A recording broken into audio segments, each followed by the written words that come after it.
एक और शाम, जीवन में और एक दिन।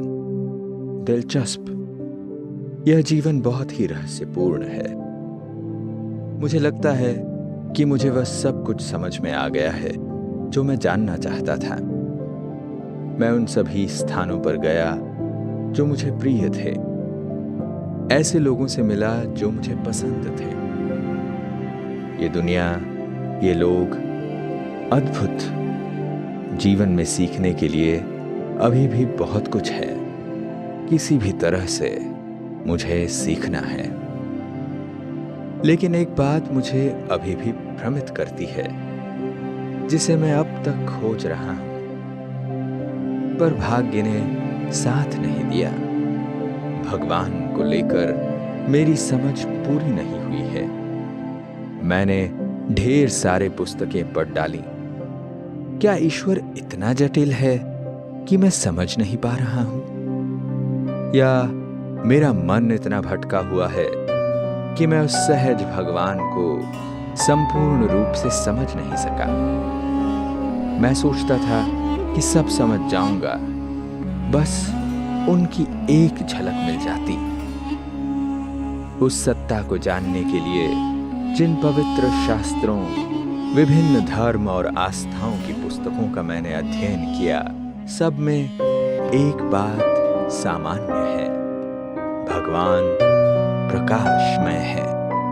प्रकाश, प्रकाश, और अभी भी प्रकाश ही प्रकाश है। अरे हां, उन्होंने तो वह पन्ने मुझे काफी पहले दिए थे। क्या उनमें से कुछ मिल सकता है? मुझे उन्हें देखना है। इसे पूरा पढ़ने के लिए मुझे घंटों लगेंगे। नहीं, सच बताएं तो भगवान को समझने के लिए कुछ विशेष समय समर्पित करने की आवश्यकता है। आखिर ये सब मेरे लिए ही। अति प्राचीन समय से मानवता बड़े पैमाने पर व कुछ मान्यताओं के आधार पर भगवान की ओर देख रही है। प्रार्थना, पूजा करना, विनती व याचना करना, धन्यवाद देना, अर्पण करना, समर्पण करना, ध्यान लगाना आदि कई प्रकार हैं जिनके माध्यम से लोग भगवान के प्रति अपनी गहन आस्था और प्रेम व्यक्त करते हैं, उन तक पहुंचने का गंभीर प्रयास करते हैं। निराशा के समय आशा की किरण के लिए, अत्यधिक कष्ट के समय निकट और प्रिय स्वजनों की रक्षा हेतु, विषम व गंभीर परिस्थितियों का सामना करने के लिए, शक्ति की चाह में, मानवता की भलाई के लिए या स्वयं की इच्छाओं की पूर्ति के लिए भगवान ही सबसे महत्वपूर्ण है। फिर भी उन्हें अंत में स्मरण करते हैं। दृढ़ आस्थावानों के लिए भगवान सिर्फ सर्वोच्च सत्ता ही नहीं बल्कि सब कुछ है। विशेषकर संकट की घड़ी में वही उद्धारकर्ता, मुक्तिदाता, मुसीबतों से छुड़ाने वाला, अनदेखी मदद करने वाला हाथ है। ऐसा हाथ जो दर्द का निवारण करता है और शीतलता प्रदान करता है। लोग भले ही पूर्व में ईश्वर को किसी रूप में मानते व पूजते रहे हों, उन्हें लगता है कि उनका तो भगवान पर हर प्रकार से स्वाभाविक अधिकार है। अतः यदि भगवान समय पर मदद के लिए नहीं आता तो उसका उत्तरदायी भी वे ईश्वर को ही ठहराते हैं। ऐसे लोग समझते हैं कि दर्द भरी स्थिति में उनके दिल से निकली प्रार्थना को पूरा करना परमात्मा की बाध्यता है। कुछ लोग ऐसे भी हैं जो भगवान की खोज में रोते बिलखते प्रेम के अनमोल आंसू बहाते हैं। उनको तो भगवान ही सर्वप्रिय है, आस्था विश्वास का केंद्र है। अतः सच्चे हृदय से बुलाने पर भी वे नहीं आते तो मीठी शिकायतें और उल्हने भी कम नहीं देते।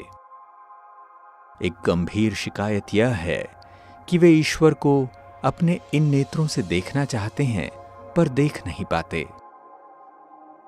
विद्वानों और पंडितों के लिए भगवान गंभीर चर्चा व गहन मंथन का विषय है और विभिन्न दर्शनों, विश्वासों, सिद्धांतों, अनुष्ठानों व धार्मिक प्रथाओं का उद्गम स्रोत है। धार्मिक ग्रंथों व विभिन्न दर्शनों के सघन अध्ययन तथा स्वानुभूत तथ्यों के आधार पर वे भगवान, उनकी पहचान तथा उन्हें प्राप्त करने संबंधी भिन्न भिन्न स्पष्टीकरण भी देते हैं। कुछ लोगों ने तो भगवान को अतिथि बना लिया है। आवश्यकता के समय उनसे मदद की गुहार लगाते और मनोकामना पूर्ण हो जाने पर उन्हें अनिश्चित समय के लिए दूर कर देते हैं। सुख के क्षणों में तो उन्हें याद ही नहीं करते।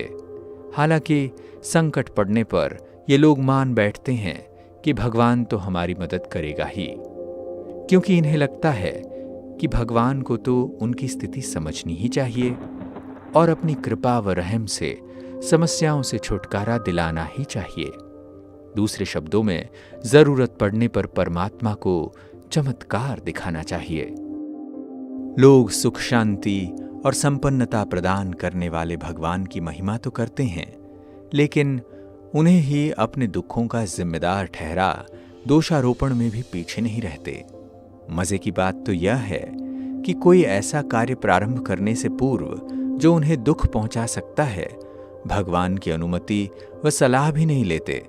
लेकिन जब कुछ अप्रिय घट जाता है तो उन पर आरोप लगाने की धृष्टता से भी नहीं चूकते।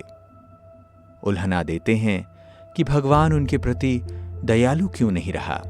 वहीं कई ऐसे लोग हैं जो भगवान से भयभीत रहते हैं। भगवान कहते ही प्यार के बजाय उन्हें डर सताता है, कहीं वो श्राप न दे दें। क्या ईश्वर नाराज हैं? कुछ भी हो, इनके मन में तो भगवान के प्रति असीम स्नेह, प्रगाढ़ भक्ति और गहरी भावनाएं बसी ही रहती हैं। फिर ऐसे मनुष्य भी हैं जो हर चीज के लिए धन्यवाद देना नहीं भूलते, क्योंकि यह मानते हैं कि जो कुछ भी प्राप्त हुआ है वह ईश्वर का दिया हुआ है। कुछ लोग हैं जो दायित्व समझकर निरंतर भगवान से प्रार्थना करते रहते ताकि परिवार की परंपराओं को जीवित रख सकें। अनेक लोग कई महान पुरुषों को भगवान मान लेते हैं। यह सच है कि इन महापुरुषों का स्तर अन्य मनुष्यों से ऊंचा है। उन्होंने कई लोगों का उत्थान और मार्गदर्शन भी किया है। लेकिन उच्च स्तर के महान मनुष्य भी प्रार्थना भगवान से ही करते हैं। कभी कभी ईश्वर को लेकर असामान्य चर्चाएं या वार्तालाप भी होते रहते हैं। इनमें वे प्रश्न उठाते हैं कि यदि ईश्वर मौजूद है, अस्तित्ववान है, तो उसे दिखाएं।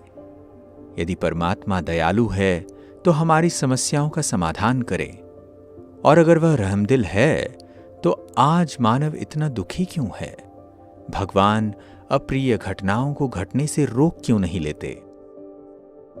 ज्ञातव्य है कि पृथ्वी, जल, वायु, अग्नि और आकाश जैसे प्राकृतिक तत्वों का मानवता के साथ सह अस्तित्व रहा है। सूर्य, चंद्रमा, विभिन्न ग्रह नक्षत्र भी हमेशा से रहे हैं। कई लोग इन तत्वों को भी भगवान मानते हैं, लेकिन साथ में यह भी कहते हैं कि समस्त सृष्टि का निर्माण भगवान ने ही किया है। एक ओर भगवान को सर्वव्यापी, कण कण में विद्यमान मानते हैं, लेकिन फिर दूसरी ओर ऐसे पुकारते भी हैं मानो वह किसी अन्य स्थान का निवासी है। क्यों लोग अपने आसपास की चीजों की अनदेखी कर हाथ व अपना मुख स्वाभाविक रूप से ऊपर की ओर ही उठाते हैं? अगर वह सर्वव्यापी है तो ऊपर दृष्टि उठाने की क्या दरकार? कई लोग भगवान के अस्तित्व में ही विश्वास नहीं रखते। इनके लिए तो भगवान गैर सत्तात्मक, कथा या कल्पना की चीज है। फिर कुछ ऐसे भी हैं जो भगवान के अस्तित्व को तो नहीं स्वीकारते, पर किसी अलौकिक शक्ति की उपस्थिति में विश्वास करते हैं।